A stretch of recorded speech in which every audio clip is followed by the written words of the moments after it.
Imagine a world where the sun brings no warmth and the soil turns to gray dust.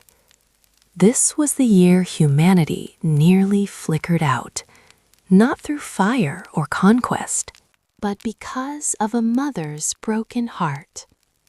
Demeter, the sustainer of life, became our greatest threat. You are watching somnolent. Today, we look past the harvest to examine a theological crisis, how one goddess's grief taught mankind to endure the weight of mortality. To understand the depth of that endurance, we must first look back to the era before the first furrow was cut into the soil. Before the Olympians sat upon their thrones, the world was a place of jagged, unrefined power. The Titans moved with the heavy, unthinking momentum of the elements themselves. This was an age of predation, where life was fragile and the gods were distant, terrifying forces of nature. At the center of this shifting reality was Cronus, the titan of time and harvest in its most primitive, destructive form. He was a father who consumed his own legacy, fearful of any order that might supplant his own. In the cold dark of his belly, the first generation of Olympians waited, defined by their father's hunger. Among them was Demeter, the middle daughter of Cronus and Rhea. Her origin is rooted in this transition from consumption to creation. When she was finally liberated and the old gods were cast down into the pits of Tartarus, a new design for the universe began to take shape. It was a moment of profound cosmic reorganization.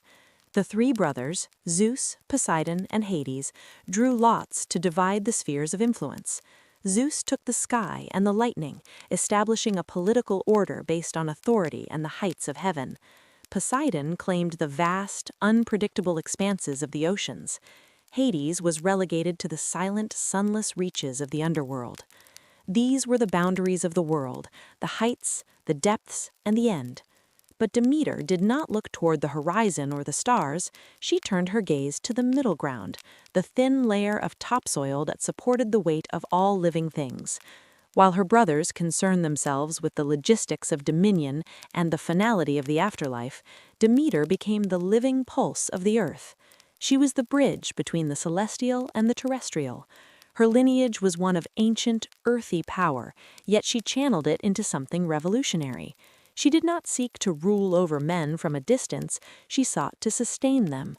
This was her inheritance, the responsibility to manage the biological machinery of the world. Before her intervention, the human experience was one of frantic, nomadic survival. Our ancestors were wanderers, driven by the desperate necessity of the hunt. They followed the migration of herds and scavenged for whatever bitter fruits the wild growth might offer. There was no permanence in this life. Communities were small and fragile, constantly on the move, unable to store wealth, knowledge, or tradition. Life was a relentless cycle of pursuit and hunger. There was no concept of home, only the temporary safety of a cave or a clearing. The earth was a wild, indifferent place that provided only by accident. Demeter changed the fundamental rhythm of human existence by introducing the secret of the grain. She brought the knowledge of the plow and the mystery of the seed. This was more than a gift of food, it was a gift of time and stability. By teaching mankind how to stay in one place and work the land, she allowed for the birth of the hearth and the village. For the first time, a family could look at a piece of ground and see a future. They could plant in the spring with the confidence that they would eat in the autumn. This shift from hunter-gatherer to farmer was the single most important transition in our history, and the ancient mind attributed this entire evolution to her grace. This role earned her the title of Thesmophoros, the law-bringer.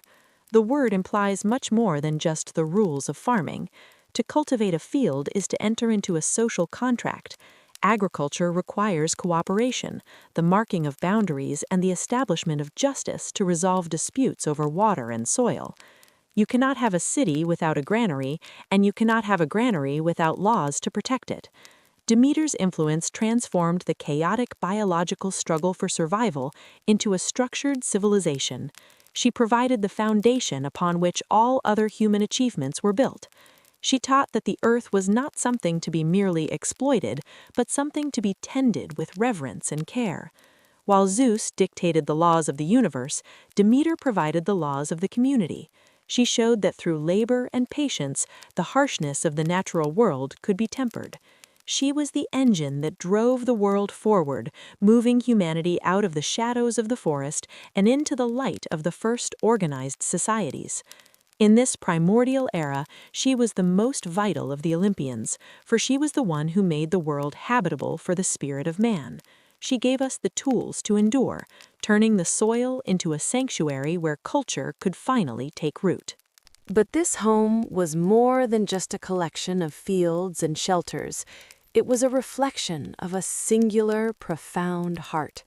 In those earliest days, the world lived in a state of suspended grace. There was no concept of a harvest because there was no concept of hunger. The fruit hung heavy from the boughs year-round, and the air held the permanent sweet scent of crushed clover and sun-warmed soil. This was the era of the Great Harmony, a time when the veil between the celestial and the terrestrial was so thin it almost did not exist. Gods walked among the wheat, and the earth responded to their footsteps with immediate, vibrant life. The connection between the divine and the mortal during this period was not one of distant worship or fearful sacrifice, but of shared presence. Farmers did not need to pray for rain, they simply looked to the horizon to see the goddess's mood. If she was content, the rains fell in soft, predictable mists that nourished the stalks without ever flattening them. At the center of this perpetual mourning stood Demeter, and beside her, the reason for her smile. She was called Kore then, not a queen, not a figure of the dark places beneath, but simply the maiden. To Demeter, Kore was the pulse of the world.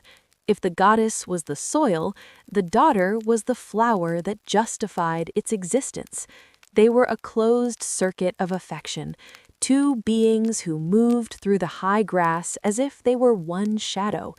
In these moments, the goddess of the harvest was not a distant authority or a terrifying force of nature. She was a mother whose identity had become entirely inseparable from her child.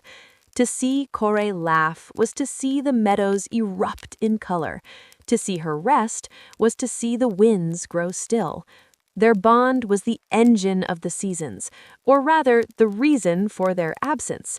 Because Demeter was whole, the world was whole. She did not provide out of duty or out of a bargain struck with the other gods. She provided because she was overflowing. Her love for Kore was so immense that it spilled over the edges of their private lives and flooded the plains, the valleys, and the mountain slopes with a richness that the modern mind can barely imagine. This was the time of complete safety. There were no fences because there was nothing to fear, and no granaries because the supply never failed. The mortals of this age looked upon Demeter and Kore as the twin pillars of their reality. They saw a mother who looked at her daughter with a gaze so fierce and protective it seemed to hold the very sky in place.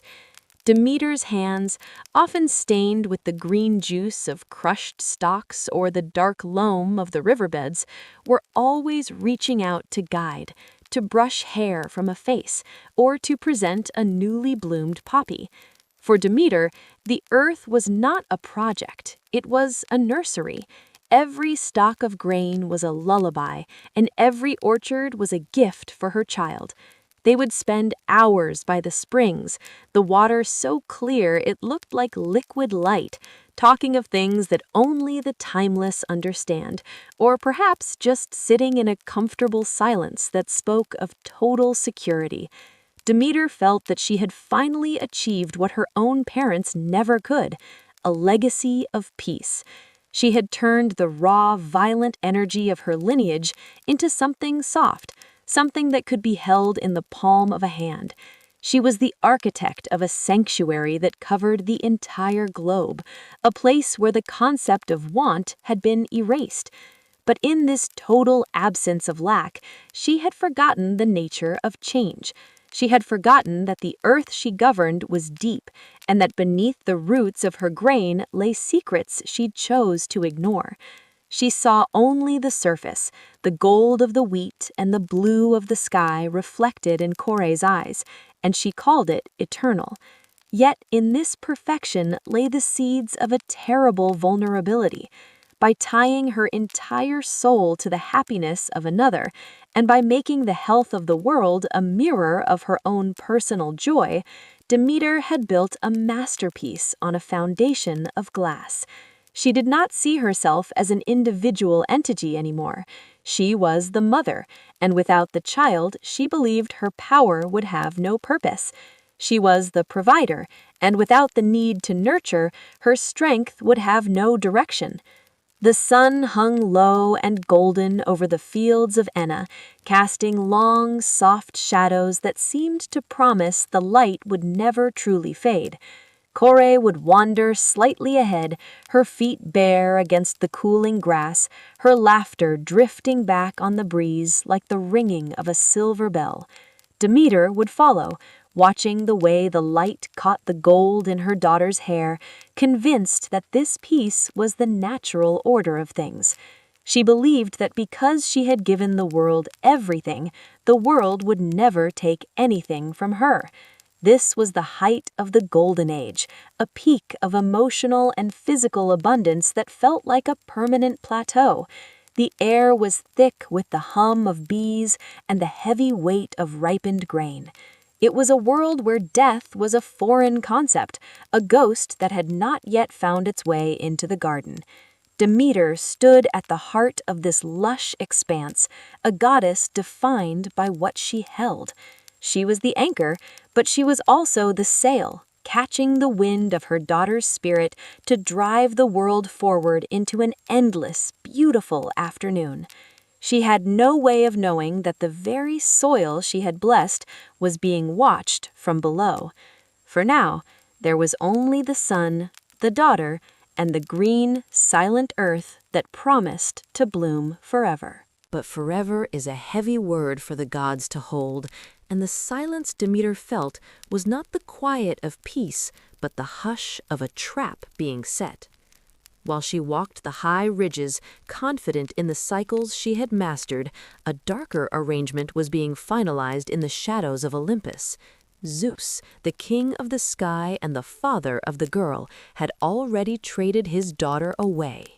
He had looked upon his brother, the lord of the graves, and granted him a bride without a single word of consultation with the mother who had raised her. This was the original betrayal, a transaction of flesh and soul hidden beneath the beauty of the Nysian plain. The earth itself was made an accomplice to this theft. To lure the girl away from her companions, Gaia brought forth a flower of such impossible beauty that it seemed to belong to another world. It was a narcissus, but not like any that had grown before. From its single root 100 blossoms erupted, their fragrance so sweet and heavy that the entire sky above and the salt sea below seemed to laugh with the scent of it. It was a botanical miracle designed to ensnare a curious mind. When Persephone saw it, she was overcome by a desire to possess it. She wandered away from the other goddesses, her hands reaching out for the shimmering prize, unaware that she was reaching for the trigger of her own disappearance.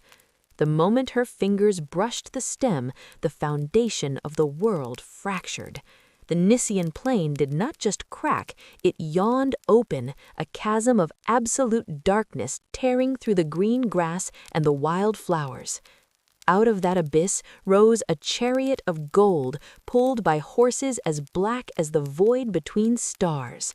Hades, the unseen one, stood at the reins.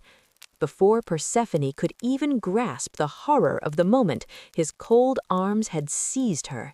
He swung her into the chariot, and as the horses turned back toward the depths, she let out a piercing scream that echoed against the mountains and down into the depths of the sea. It was a cry for her mother, a plea for the sun, and a lament for the life she was leaving behind. Then, as quickly as it had opened, the earth sealed itself. The grass straightened, the flowers settled, and the silence returned, now heavy with the weight of a missing soul. The sound of that scream reached Demeter, though she was miles away. It was a sharp, jagged vibration that tore through her divinity. She did not know what had happened, but she knew that the world had changed. A mother's intuition became a goddess's agony. In a sudden, violent motion, she tore the dark blue veil from her shoulders and cast aside the golden diadem that signified her status as the queen of the harvest. Her hands, which had once nurtured the smallest sprout, now clawed at her own clothes. She did not cry, she began to hunt. For 9 days the goddess of the earth became a ghost upon it. She refused to taste the sweetness of ambrosia or the restorative power of nectar. The one who provided food for all living things now starved herself, her body becoming lean and hard like sun-scorched wood. She did not bathe, allowing the dust of 1,000 roads to coat her skin and gray her hair. In her hands she carried 2 flaming torches of pine, their orange light flickering against the night as she moved from city to city, questioning the wind, the trees, and the people. But no one would tell her the truth. The gods were silent, bound by their loyalty to Zeus, and the mortals were too terrified to speak of what they had not seen. She moved through the world like a storm that refused to break. The fields she passed began to feel the first shiver of her neglect. Where she walked, the green faded. Where she rested, the soil turned to stone. The 9 days were a slow descent into a different kind of darkness, a psychological landscape where the mother was lost in the vastness of her own grief. She was no longer the lady of the golden blade. She was a woman looking for a shadow in a world that had turned its back on her. On the 10th morning, as the first gray light touched the horizon, she encountered Hecate. The lady of the crossroads had heard the scream from the depths of her cave, a sound so filled with terror that it had stayed with her through the long nights. Hecate joined the search, her own lantern adding a pale, ghostly glow to Demeter's torches. Together, they turned their eyes toward the one witness who could not hide from the truth, the sun. They stood before Helios, the great observer who drives his chariot across the sky from dawn until dusk. Demeter looked up at him, her eyes burning with a demand for justice that even the sun could not ignore. She asked him who had stolen her daughter, who among the immortals had dared to violate the peace of the Nysian plain. Helios, moved by the sight of the goddess in her wretched state, finally broke the conspiracy of silence. He told her that it was Zeus who had orchestrated the deed, and it was Hades who had carried her away to the sunless halls of the underworld to be his queen. The truth was worse than the mystery. It was not a random act of violence, but a calculated gift from a father to a brother, a theft sanctioned by the highest power in existence. As Helios spoke, the grief in Demeter's heart hardened into a cold, unbreakable resolve. The earth would pay for this betrayal, and the gods would soon learn that a mother's love was more powerful than the laws of Olympus. She turned her back on the golden peaks of Olympus, leaving the nectar and the hollow laughter of the other gods behind. To Demeter, the mountain had become a place of treachery, a shining prison where her daughter's disappearance was treated as a mere administrative shift in the cosmic order. She would no longer be their provider. She would no longer dress the world in green for their amusement. As she descended into the world of mortals, she shed her divine radiance like a heavy cloak, allowing the vibrant gold of her hair to fade into a dull, ashen gray. Her skin, once as smooth as the first petal of spring, folded into the deep creases of a woman who had seen too many winters. She became Doso, a name whispered by travelers who have lost everything, a figure of mourning hidden in the plain sight of those she once fed. This was the beginning of her black phase, a period of self-imposed exile where the goddess of life became a shadow among the living. She wandered the dusty roads of Greece, her footsteps heavy with a grief that began to seep into the very soil. Everywhere she walked, the grass withered, the fruit on the trees turned to bitter stone. She was a walking winter, a silent plague of sorrow. Eventually, her aimless journey brought her to the town of Eleusis. Exhausted and hollowed by her loss, she sat down by the maiding's well, resting her aching limbs under the shade of an olive tree. It was here that the daughters of King Celeus found her.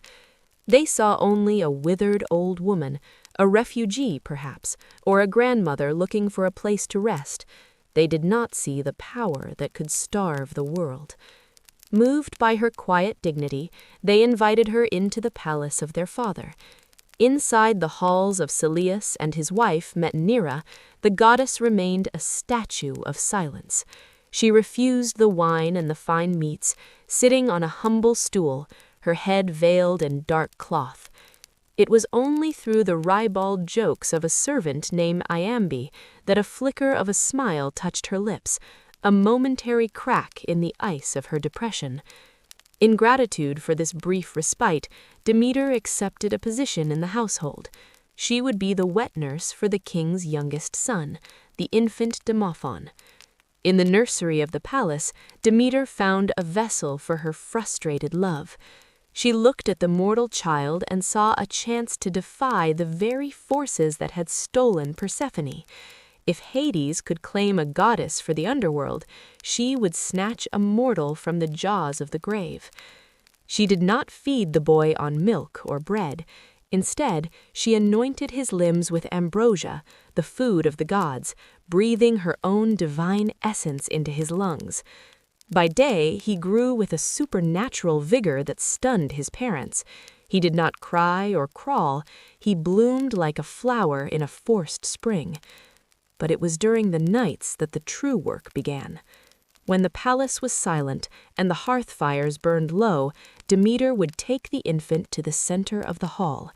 In an act that seemed like madness to a human eye, she would thrust the child into the red-hot embers of the fire.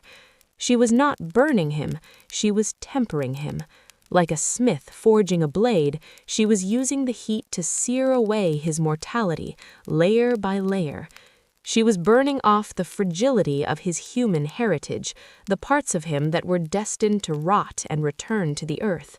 She wanted to make him a god, a being who would never know the cold touch of the underworld, a son who could never be taken from his mother by the laws of fate.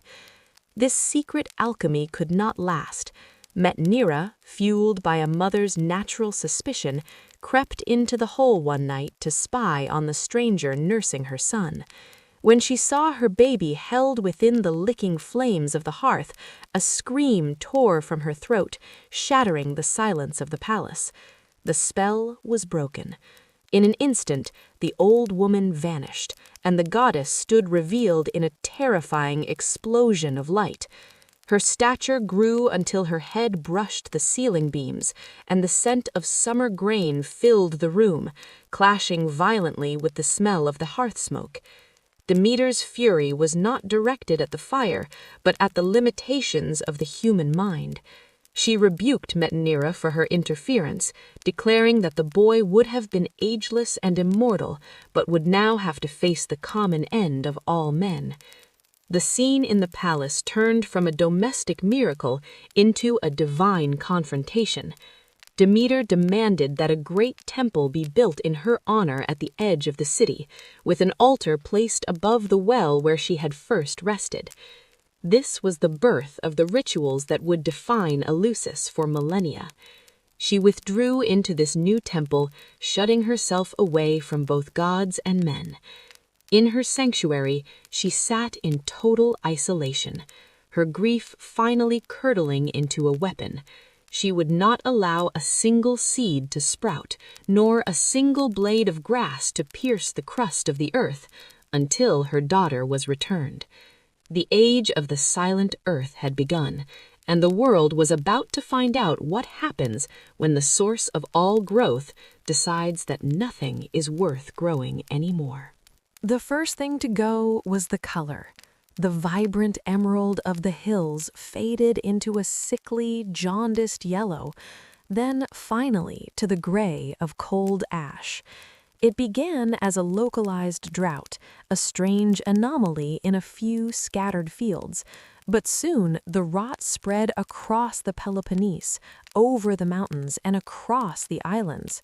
Demeter did not scream or rage, she simply withdrew her hand. Without the constant, invisible pulse of her will, the biological machinery of the world ground to a halt. Seeds sat in the dark earth, refusing to crack their shells. Trees stood like skeletal fingers clawing at a sky that refused to rain. This was the Great Famine, a period where the cycle of life did not just stumble, it stopped entirely. In the villages, the panic was immediate. The stores of grain dwindled to dust. People ate roots, then leather, then nothing. But the crisis was not merely a human one. It was an existential threat to the divine order itself. For eons, the gods had existed in a symbiotic loop with humanity. Men worked the fields, and in return for a bountiful harvest, they offered the best of their livestock and crops to the heavens. The smoke of these altars was the primary sustenance of the Olympians, the fuel for their immortality and their ego. Now, that smoke had vanished. The altars were cold. The prayers of the desperate were replaced by the heavy silence of the dying. From his golden throne, Zeus watched the smoke trails vanish from the horizon. He realized, perhaps for the first time, that his thunderbolts were useless against a mother's grief. He could command the lightning, but he could not command the wheat to rise. He sent Iris, the rainbow messenger, to plead with Demeter at her temple in Eleusis. She did not even look up. He sent the other gods, one by one, offering gifts, magnificent honors, and new seats of power. Demeter looked through them as if they were mist. Her condition remained unchanged. She would not allow a single blade of grass to pierce the topsoil until her daughter was returned to her side. The king of the gods was backed into a corner. He could not rule a wasteland of ghosts, and he could not maintain his status if his subjects were all in the grave. With no other choice, Zeus summoned Hermes. The winged messenger was the only one who could navigate the border between the living and the dead without losing his way. His mission was clear: go to the sunless halls of the underworld and convince Hades to release Persephone. Hermes descended through the jagged cracks of the earth, past the wailing shades and the heavy stillness of the Styx, until he stood before the throne of ebony. There sat Hades, grim and unyielding, and beside him, Persephone. She was no longer the sun-drenched girl who picked flowers in the meadow. She was the Shadow Queen, her eyes reflecting the cold, distant starlight of the abyss.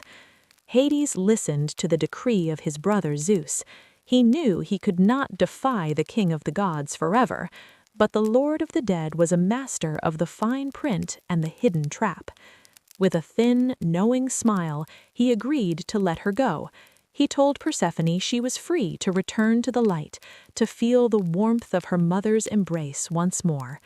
But as she prepared to leave, he reached into the folds of his dark robes and offered her a small, translucent fruit, a pomegranate.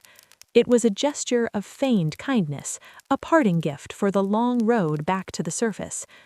Hungry from her time in the dark, and perhaps weary of the endless gloom, Persephone took the fruit.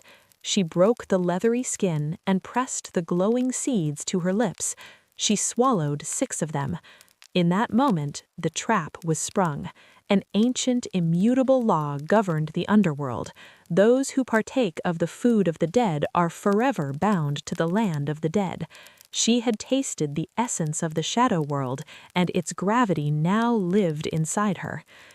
When Hermes brought Persephone back to the surface, the reunion was a collision of joy and sorrow. Demeter ran to her daughter, and for a fleeting moment the earth shuddered with a premature spring. Green shoots began to tremble beneath the frost. But the joy was cut short when the truth of the pomegranate seeds was revealed. The victory was incomplete. The cosmic standoff ended not in a total win for Demeter, but in a heavy compromise that would change the nature of time and the experience of living.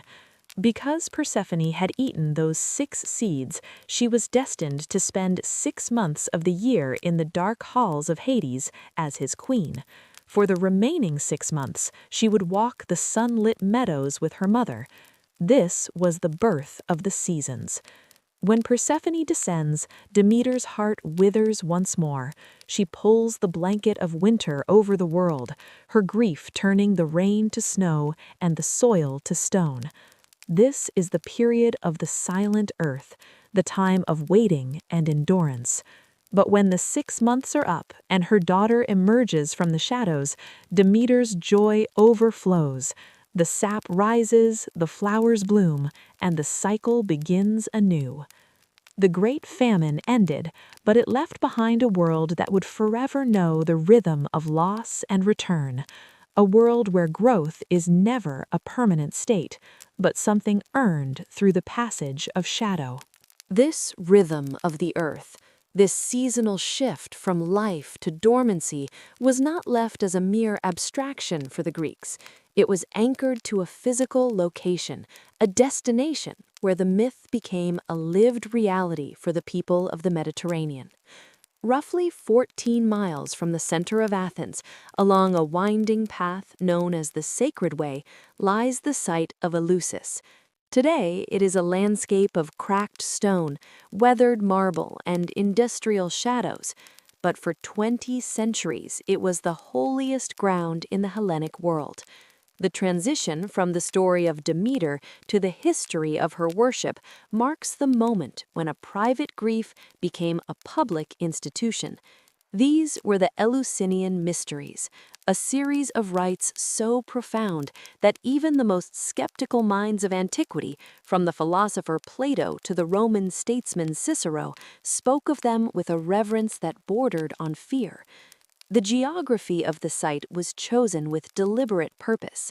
Eleusis sits against a backdrop of fertile plains and the shimmering waters of the Saronic Gulf, a place where the bounty of the earth meets the horizon of the unknown. At the heart of this sanctuary stood the Telesterion.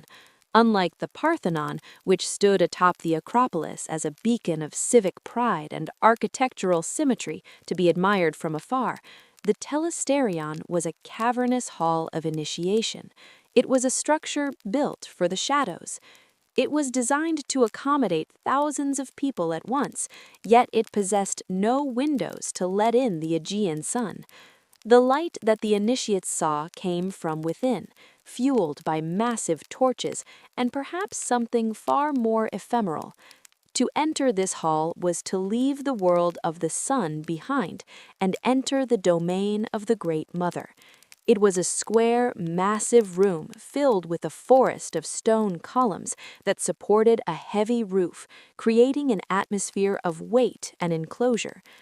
In the center sat the Anaktoron, a small stone room that only the high priest, the Hierophant, could enter.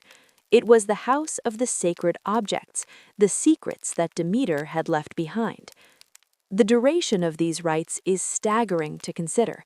They persisted through the rise and fall of empires, surviving the transition from Mycenaean kings to the height of Athenian democracy, and enduring long into the Roman conquest. They survived because they offered something that the state religion, with its distant Olympian gods, could not: a personal, visceral solution to the problem of death.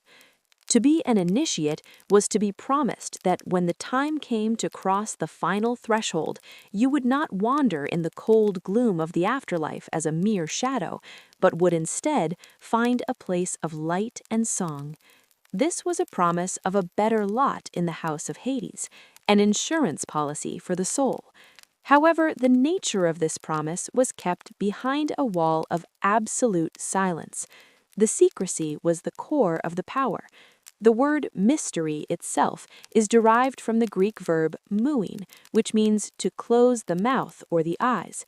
The initiates were forbidden from speaking of what they saw, what they did, or what they heard within the hall.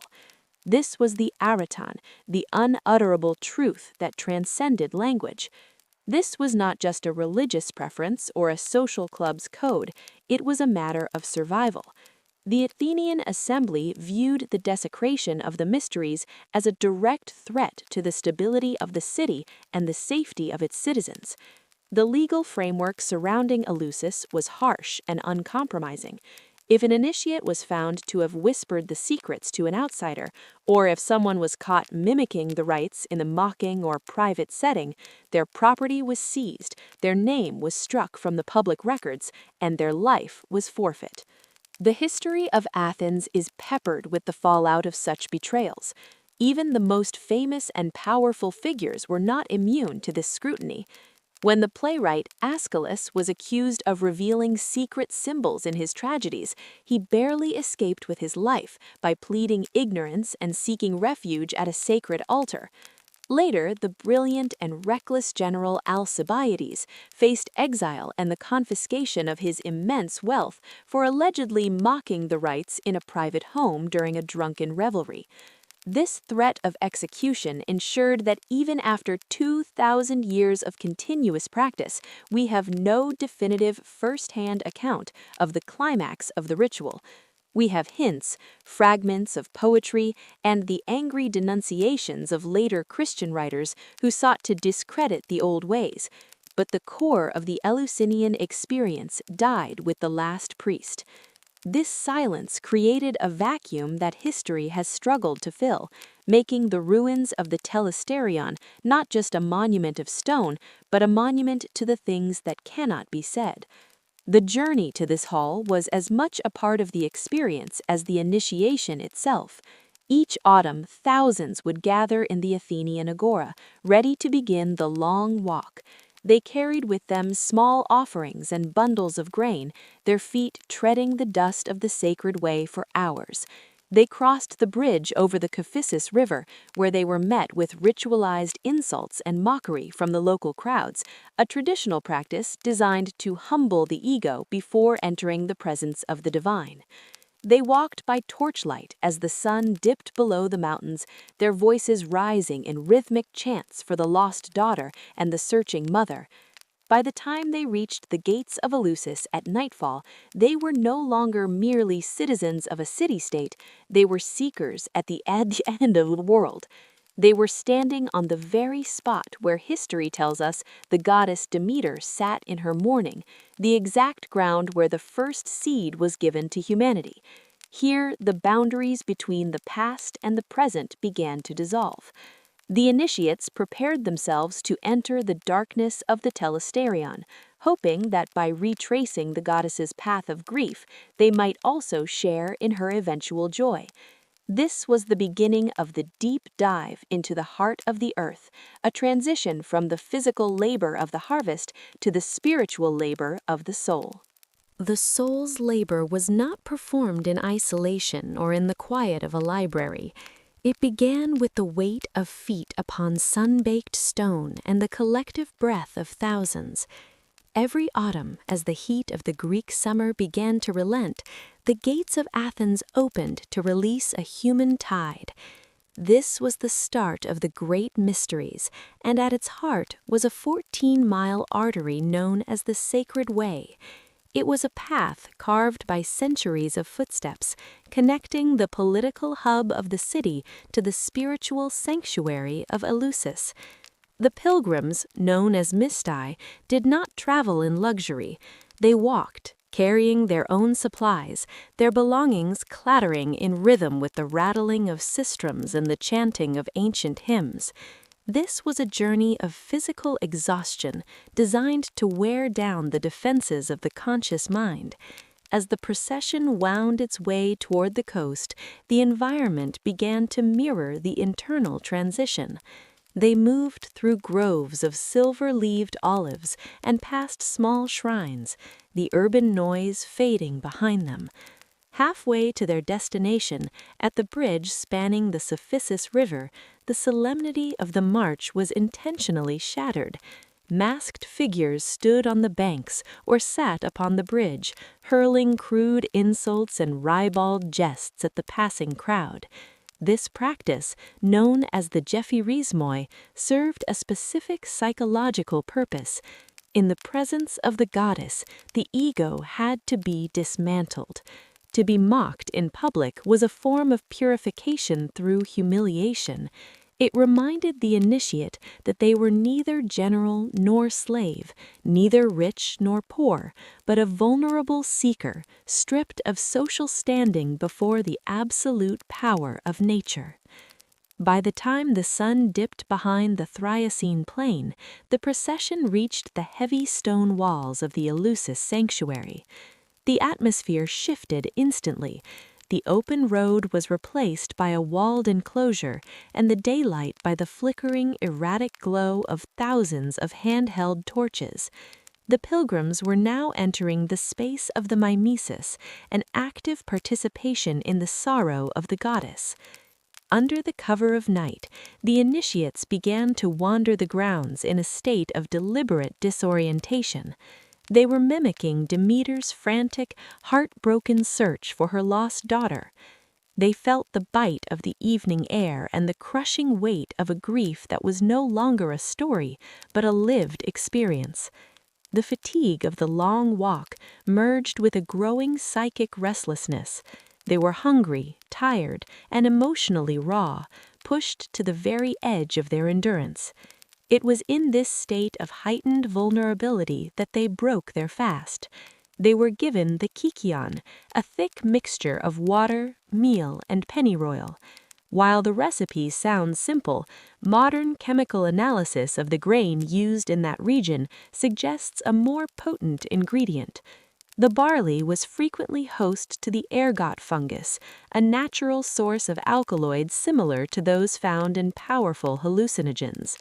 On an empty stomach, following days of ritual preparation and miles of physical exertion, the drink acted as a chemical key. The physical world began to blur, the sharp edges of the self softened, until the boundary between the mortal observer and the eternal cycle of the earth started to dissolve. The final stage took place within the telesterion, the great hall of initiation. Unlike the open-air theaters of the time, this was a massive square building designed to hold thousands within a dark, pillared interior. There was no stage and no distance between the audience and the action. The atmosphere was thick with the scent of burning resin and the low, rhythmic vibration of chanting that seemed to rise from the floorboards themselves. Inside this windowless space, the masters of the ritual initiated a total sensory bombardment. The darkness was absolute, a suffocating blackness that simulated the cold pressure of the grave. Then, without warning, blinding flashes of light would pierce the room. The Hierophant, the high priest, would appear through a cloud of smoke, revealing sacred objects that shimmered with an unnatural intensity in the initiate's altered state. These objects might have been simple, perhaps a single ear of reaped grain, but in that moment of sensory overload, they carried the weight of the entire universe. The goal was a deliberate psychological shattering. The initiates were pushed into a state of terror, a simulated descent where the soul felt as though it were being torn from the body and dragged into the soil. They were experiencing the death of the seed, the terrifying transition from the world of the living to the silence of the underworld. But the descent was not the end. From the very heart of that terror, a great light erupted, and a massive bronze gong sounded, vibrating through the bones of every person in the hall. The doors of the inner sanctum swung open, and the cry went up that the child had been born, that Persephone had been found, and that the earth would bloom once more. The initiates felt a surge of ecstatic relief that transcended mere happiness. It was a profound biological and spiritual reorganization. They had seen the grain die and rise again, and in that cycle they recognized their own destiny. When they finally emerged from the telesterion into the cool air of the Attic night, they were no longer the people who had marched out of Athens days before. They had looked into the abyss and found that it was not empty. The fear of death had been replaced by a quiet, unshakable certainty. They moved back into the world carrying a secret that could not be spoken, only felt. The knowledge that life does not end, it only changes form, waiting like a seed in the dark for the inevitable return of the sun.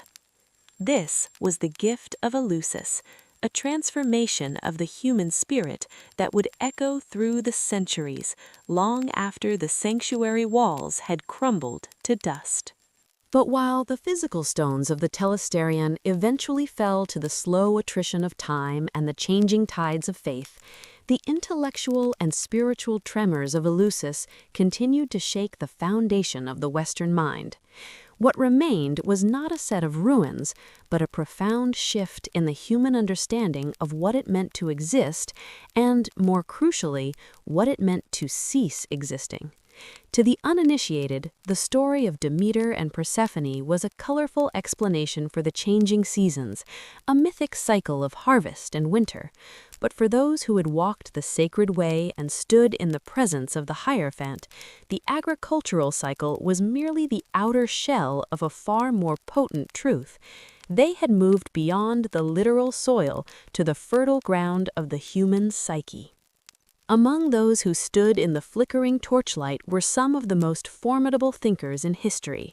Their testimonies, though guarded by the oath of silence, suggest that the revelation was not an academic lesson, but a visceral restructuring of their reality. Marcus Tullius Cicero, the Roman statesman and philosopher, reflected on his initiation by stating that among all the divine institutions Athens had contributed to humanity, none was more vital than the mysteries. He claimed they provided not just the means to live with joy, but the foundation to die with a better hope. For Cicero, the experience was the civilizing force of the soul, a process that refined the raw, fearful instincts of man into something more dignified and resilient. This sentiment was mirrored by the historian Plutarch, who drew a direct parallel between the experience of death and the experience of initiation. He described the soul at the moment of death as wandering through dark and difficult passages, filled with uncertainty and shivering dread. But then a marvelous light meets the traveler. Beautiful meadows and voices and dances are seen and heard. The initiate is made perfect and free. For Plutarch, the mystery was a dress rehearsal for the final transition, stripping away the terror of the unknown and replacing it with a sense of homecoming. Even Plato, who often treated myths with a degree of analytical distance, spoke of the mysteries as a way to recover the wings of the soul. He suggested that those who had been purified by these rites would dwell with the gods, having seen visions that were whole, simple, and calm. To understand the magnitude of this revelation, one must consider the prevailing Greek view of the afterlife before the influence of Demeter's cult. In the Homeric tradition, death was a bleak and hollow prospect. The kingdom of Hades was not a place of punishment or reward, but a gray expanse of mindless shadows. The soul, or psyche, was thought to fly away from the body like a bird or a wisp of smoke, stripped of its memory and its vital force. Even the greatest heroes found no comfort there. The shade of Achilles famously remarked to Odysseus that he would rather be a lowly servant to a landless farmer on earth than the king of all the dead. It was a worldview defined by a tragic finality, where life was a brief flash of brilliance followed by an eternity of gibbering insignificance. The Eleusinian revelation shattered this grim ceiling. It introduced the concept of an eschatological advantage, the idea that one's status in the next world was determined by what they had witnessed and experienced in the sanctuary. The secret was not a magic spell or a hidden map, but a fundamental change in perspective. The central metaphor was the grain itself, the very gift Demeter had bestowed upon the first farmers. An ear of grain, shown in a moment of profound silence, became the ultimate symbol of the soul. Just as the seed must be buried in the cold, dark earth to perish in its old form, so too must the human body descend into the ground. But the burial of the seed is not its end. It is the essential prerequisite for its rebirth. The death of the individual was reframed not as a disappearance into the shadows, but as a planting. This was the core secret of the silent earth. It taught that the cycle of the seasons and the cycle of human life were governed by the same law of renewal. By identifying with Persephone's descent and her inevitable return, the initiate came to see their own life as part of an eternal, living process. They learned that the darkness of the underworld was not a prison, but a womb. This shifted the focus of the Greek mind from the finality of the grave to the continuity of life. It provided a sense of cosmic belonging that the old Olympic religion, with its distant and often capricious gods, could not offer. The philosophical impact of this cannot be overstated. It prepared the ground for later traditions that would place the salvation of the individual soul at the center of their doctrine. The idea of a personal relationship with a deity who had suffered, mourned, and ultimately triumphed over death offered a psychological anchor in a world that was often brutal and unpredictable. The initiates left Eleusis no longer seeing themselves as fragile sparks destined to be extinguished, but as participants in a grand, recurring drama of light and shadow. They walked back towards Athens and eventually out into the wider world, carrying a quiet certainty that the winter of the soul was merely the prelude to an unstoppable spring. This inner light remained steady as the Roman Empire rose and fell, and as the old gods were slowly eclipsed by new faiths, proving that the most enduring legacy of Demeter was not the bread that fed the body, but the hope that nourished the spirit in the face of the ultimate mystery. But hope is a fragile thing, and the spirit that finds nourishment in the light must eventually reckon with the dark. To understand Demeter is to look beyond the sun-drenched fields of Eleusis and into the jagged, storm-swept mountains of the Peloponnese. Here, the goddess sheds her mantle of the benevolent provider and reveals a face that is ancient, primal, and profoundly unsettling. This is Demeter Erinis, the Fury. In the rugged heart of Arcadia, the myths do not speak of a mother searching for her lost daughter with tears, but of a goddess who turned from the world in a rage so potent it threatened to undo the very foundations of existence. The ancient Greeks understood that nature is not merely a garden tended for human benefit. It is a wild, uncontrollable force that demands respect, often through terror. The story of Demeter's descent into fury begins with a pursuit that mirrors the violence of the world itself. While she wandered the earth, exhausted and grieving for Persephone, she found herself hunted by Poseidon. The god of the sea, driven by a desire that ignored her sorrow, chased her across the landscape. In a desperate bid to escape his advances, Demeter transformed herself into a mare, hoping to vanish among the grazing herds of the king Onchius. But Poseidon was not so easily deceived. He shifted his own shape, becoming a towering black stallion. What followed in the mythic tradition was an act of cosmic violation that shattered the goddess's remaining connection to the divine order of Olympus. From this union came Arion, the swift, immortal horse, and a daughter whose name was forbidden to be spoken aloud outside the deepest mysteries. This trauma did not lead to further weeping. Instead, it birthed a cold, unyielding wrath. Demeter did not just mourn the loss of her daughter or the violation of her body, she became the embodiment of the earth's capacity to refuse. She clad herself in black and retreated into a cavern on Mount Elias, earning the title Demeter Milana, the Black Demeter. For the people of Phygalia, who tended her shrine in that dark cave, the goddess was a figure of nightmare and necessity.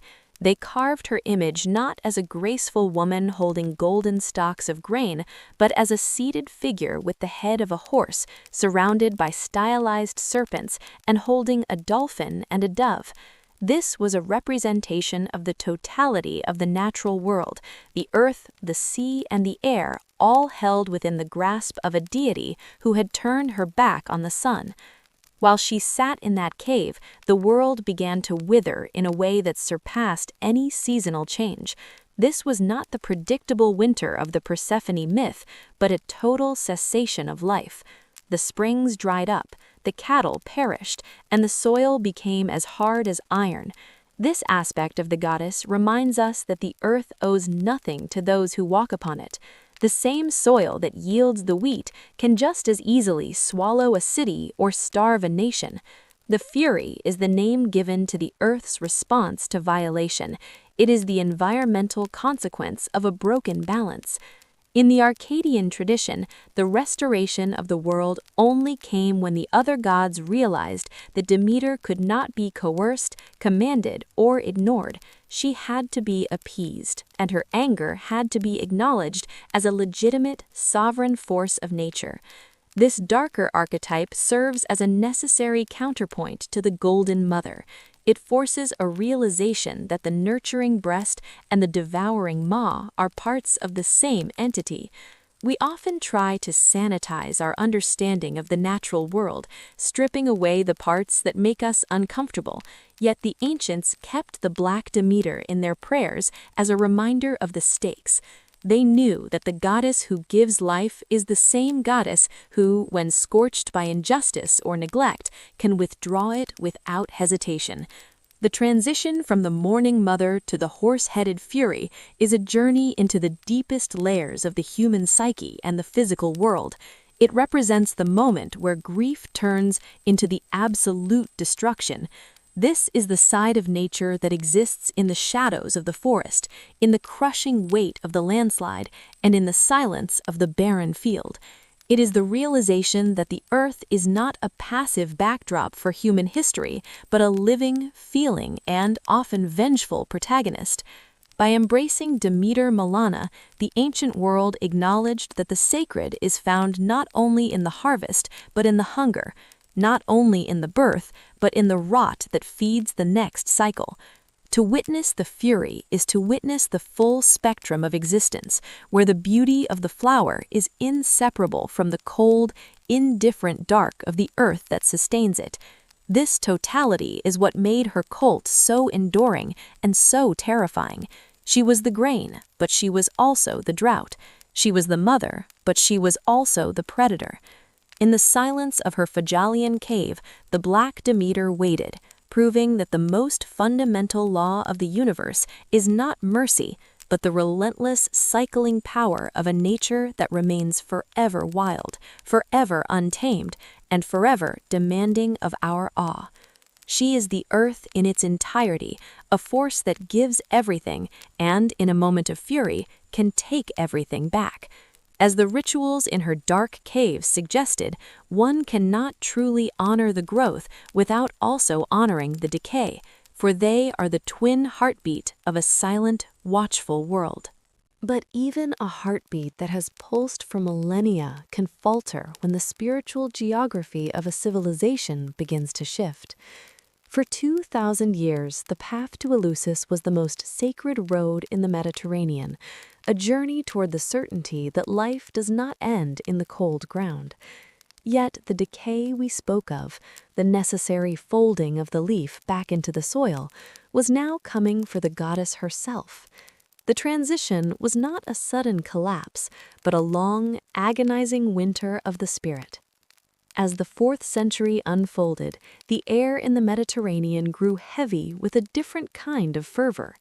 The pluralism of the old world, where Demeter could sit comfortably alongside 1,000 other names for the divine, was being systematically dismantled. A new wind was blowing from the east, carrying the singular, uncompromising vision of a rising Christianity. It was no longer enough to offer a sheaf of wheat to the Earth Mother. The new masters of the empire demanded a total surrender of the old ways, branding the ancient rites as the remnants of a primitive and demonic past. In 391, the Emperor Theodosius issued the decree that served as the legal death warrant for the ancient world. He did not merely suggest a change in worship, he criminalized the very pulse of Greek life. The sacred fires that had burned for generations were to be extinguished. The slaughter of animals for sacrifice was branded a capital offense. The great gates of the Telesterodon, where for centuries the initiates had glimpsed the unspeakable light of the goddess, were ordered shut. The silence that had once been a sacred choice of the initiates became a silence imposed by the state, enforced by the threat of the blade and the confiscation of land. The goddess who had taught humanity how to live was now being told she no longer had a right to exist. The public processions that once choked the roads with thousands of pilgrims vanished, replaced by the hushed prayers of those too afraid to speak her name aloud. The final blow, however, was not delivered by a pen, but by the weight of iron and the heat of fire. In 396, the horizon darkened with the dust of Alaric's Visigoths. They were not just a migrating army seeking land, they were a force of destruction accompanied by monks who saw the statues of the gods as graven images to be purged. They descended upon the plains of Attica like a seasonal storm that refused to break. Eleusis, the sanctuary that had survived Persian invasions and Roman civil wars, finally crumbled. We can almost hear the sound of the heavy stones toppling into the dirt, the delicate friezes of grain and poppies being shattered under iron-shod boots. The inner sanctum, the holy of holies where the secret of life was kept, was reduced to a smoldering ruin. The gold and the marble were stripped away, leaving only the bare, indifferent bones of the earth. The halls where the mysteries were revealed were left open to the rain and the wind, the sacred architecture becoming nothing more than a quarry for local builders. Somewhere in that wreckage, a final priest or a lingering devotee must have looked at the broken marble and the dying embers of the sacred fire. We can imagine a symbolic moment, a quiet defiance in the face of the encroaching dark, when the very last grain of barley was pressed into the earth of the sanctuary. It was an offering not for a harvest to come, but a burial for a way of life that had defined the human experience for 2 millennia.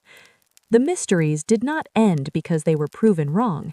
They ended because the world no longer had the ears to hear them, and the eyes that once saw the divine in the stalk of wheat were now turned toward a kingdom that was not of this world. The connection between the human soul and the soil was being severed, replaced by a faith that looked upward, away from the dirt and the damp of the dark caves. Yet the earth does not forget its own, and the cycles of growth and decay are not so easily broken by the decrees of emperors or the swords of invaders. Even as the temples fell and the names of the gods were erased from official records, the rhythm of the seasons remained. The peasants of Eleusis, the farmers who still turned the soil with the same wooden plows their ancestors had used, could not let her go entirely. Demeter did not vanish into the air, she simply changed her name and put on a new mask. In the local lore of the centuries that followed, she became Saint Demetra, a figure of folk devotion who protected the crops and looked after the village daughters. The stories whispered in the fields told of an old woman who wandered the countryside, blessing the soil of those who showed her kindness. The church might have replaced the temple, and the cross might have stood where the altar was, but the people still looked to the ground for their survival. The goddess of the harvest had been forced into the shadows, a ghost haunting the very fields she once commanded. The old world was dead, but the seeds she had planted were buried deep, waiting for a different kind of spring to call them back to the light. the heartbeat of the silent world continued, muted and hidden, but never truly still. That heartbeat, once muffled by the frozen soil, did not merely survive the winter of myth. It pulsed outward, embedding itself into the very foundations of the world we have built. We no longer look to the high, cloud-shrouded peaks of Olympus for the source of our sustenance, yet we speak her name every morning at the kitchen table, often without realizing the ancient debt we owe. The word cereal, derived from her Roman name Ceres, is far more than a linguistic curiosity. It is a ghost of a goddess haunting our most mundane rituals, a persistent reminder that the golden grains feeding the billions are not just industrial commodities. They are the ancestral gift of a mother who once walked the scorched earth in mourning, proving that the survival of humanity was always tied to the emotional state of the land itself. Beyond the pantry and the field, her shadow stretches into the high halls of our creative consciousness.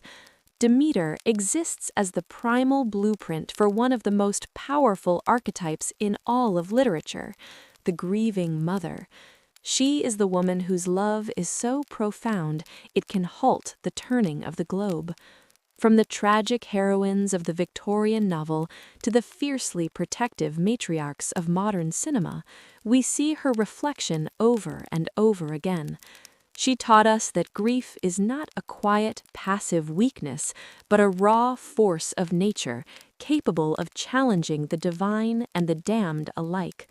When we witness a parent fighting against the inevitable loss of a child, or a creator mourning the destruction of their work, we are hearing the echo of a scream that once shook the foundations of the underworld. She gave a voice to the sanctity of the bond between generations, a bond that even death was forced to respect. In our contemporary age, a time of artificial light and climate-controlled environments, we have frequently forgotten the lesson of the fallow field. We have lived for decades as if the summer should never end, pushing the soil to provide without pause and ignoring the ancient necessity of the rest. Demeter's story now serves as a stern, quiet warning about the physical and biological limitations of our planet. She reminds us that the Earth is not a machine to be operated at peak capacity until it breaks, but a living system that demands boundaries and a season of silence. To ignore the winter, to try and bypass the period of dormancy, is to invite a permanent barrenness. Her myth tells us that there is a heavy cost to every harvest, and that the earth requires its period of darkness to regain its strength. We are beginning to learn, perhaps too late, that we cannot cheat the seasons she established. Look now at the fields as they transition. See the golden wheat bowing under its own weight, a sea of amber swaying in the late August heat. This is her joy, the visible evidence of a daughter returned from the dark. But look also at the first frost creeping across the window pane in November, the trees stripping themselves of their leaves, and the long blue shadows of the winter solstice.